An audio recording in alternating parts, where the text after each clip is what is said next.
தென்காசி மாவட்டம் சிவகிரி காவல் நிலைய முதல்நிலை காவலர் பிரபாகரன், வயது 32. 2013 போலீஸ் பணியில் சேர்ந்த இவர் கடந்த 3 மாதங்களாக சிவகிரி ஸ்டேஷனில் பணிபுரிந்து வருகிறார்.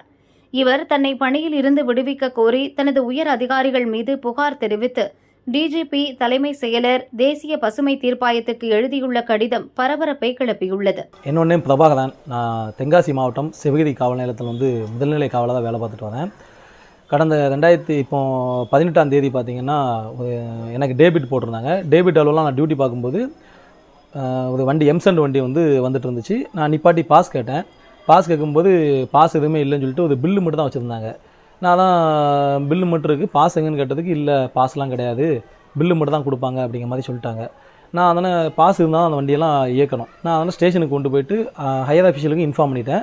ஸ்டேஷனுக்கு கொண்டு போய் அந்த வண்டியை ஒப்படைச்சாச்சு. ஒப்படைச்சதுக்கு அடுத்து இன்னொரு இன்ஃபர்மேஷன் கிடச்சவொன்னே நான் சொக்கனாம்புத்தூர் விளக்கில் வச்சு எங்கள் லிமிட்டுக்குள்ளே இடம், அந்த லிமிட்டில் போய் பார்க்கும்போது ரெண்டு ஆத்துமணி ஏற்றிட்டு வந்த 2 மாட்டு வண்டி ப்ளஸ் ஒரு டிராக்டர் ஜல்லி ஏற்றிட்டு வந்த வண்டி, இந்த 3 வண்டி வந்துச்சு. நான் நிப்பாட்டி ஆத்துமண்ணு கண்டிப்பாக அதை அஃபென்ஸ், அதில் மாற்றமே கிடையாது. ஜல்லி பார்த்திங்கன்னா பாஸ் இல்லாமல் வந்து ஜல்லி. அந்த வண்டியை நிப்பாட்டி பாஸ் கேட்டதுக்கு பாஸ்லாம் இல்லை, இந்த பில்லு மட்டும் தான் கொடுப்பாங்கன்னு சொன்னாங்க. ஏகேஆர் அப்படிங்கிற கோதையில் பில்லு மட்டும் தான் கொடுப்பாங்கன்னு சொன்னாங்க. நான் உடனே எஸ்ஐக்கும் தனிப்பிரிவு ஏட்டையா மகேந்திரன் சாருக்கும் இன்ஃபார்ம் பண்ணி நாங்கள் 4 பேர் நாங்கள் 3 பேர் சேர்ந்து அந்த வண்டியெல்லாம் எடுத்துகிட்டு ஸ்டேஷன் ஒப்படைக்கிறதா கொண்டு வந்துட்டு இருந்தோம்.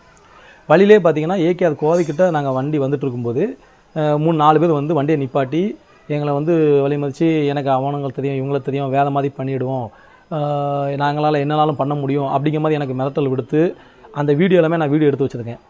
அந்த மாதிரி என்னை ரிட்டர்ன் பண்ணி அந்த வண்டியெல்லாம் எடுத்துகிட்டு போயிட்டாங்க. எஸ்ஐ எஸ்பிஆர்டிஆர் நிற்கும் போதே அந்த வண்டியெல்லாம் எடுத்துகிட்டு போயிட்டாங்க. நான் அதனே அப்போ அந்த எடுத்துகிட்டு போகும்போது ஒருத்தங்க என்ன சொன்னாங்கன்னா, இப்போ தான் ஸ்டேஷன்லேருந்து ஒரு வண்டி எடுத்துகிட்டு வந்தேன், அதுக்குள்ளே இவங்க இப்படி பிடிச்சாங்கன்னா என்ன நினச்சிக்கிட்டு இருக்காங்க, நம்மலாம் ஸ்டேஷனுக்கு எவ்வளோ செலவு பண்ணிகிட்ருக்கோம், இவங்களுக்குலாம் செலவே பண்ணக்கூடாது, அந்த மாதிரி நிறைய வார்த்தைகள் விட்டாங்க. அதுவுமே என்னோடய வீடியோவில் பதிவில் இருக்குது. அதுக்கடுத்து ஸ்டேஷனில் பார்த்தா ஸ்டேஷனில் உள்ள வண்டியை காணும். கேட்டால் பாஸ் கொடுத்து எடுத்துகிட்டு போய்ட்டு அவங்க இன்ஃபார்ம் பண்ணாங்க. பாஸை செக் பண்ணி பார்த்தா பாஸு போலியான பாஸ். அந்த பாஸில் 1 யூனிட்டுக்குள்ளே வண்டியை 3 யூனிட்னு சொல்லி காமிச்சு தப்பாக, அதுவும் எம்சண்ட் வண்டிக்கு ஜல்லின்னு போட்டு பாஸில் போட்டு ஃபேக்காக காமிச்சு அந்த வண்டியை எடுத்துகிட்டு போயிட்டாங்க. நான் அந்தோன்னா எனக்கு கொஞ்சம் அதிகமான ஒரு மன அழுத்தமானுச்சு. என்னடா இந்தளவுக்கு நம்ம வேலை டியூட்டி பார்க்கறது கூட ஒரு தப்பாகுதே அப்படின்னு சொல்லிட்டு நான் பெட்டிஷன் கொடுத்தேன்.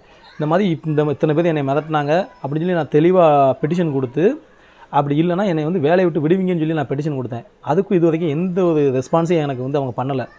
அதனால தான் இப்போ நான் மீடியா முன்னே வந்திருக்கேன். கண்டிப்பாக அது ஒரு நடவடிக்கை எடுக்கணும். முதலமைச்சர் கண்டிப்பாக அதில் தலையிட்டு ஒரு நல்ல முடிவு எடுக்கணும்னு சொல்லி கேட்டுக்கிறேன். தேங்க்யூ. புகார் மனு யாருக்கு அனுப்பியிருக்கீங்க? புகார் மனு நான் இது சம்மந்தமாக புகார் மனு நான் நம்ம தமிழக டிஜிபிக்கும் தலைமைச் செயலாளர், தேசிய பசுமை தீர்ப்பாயம் இவங்களுக்கெல்லாம் நான் பெட்டிஷன் அனுப்பியிருக்கேன்.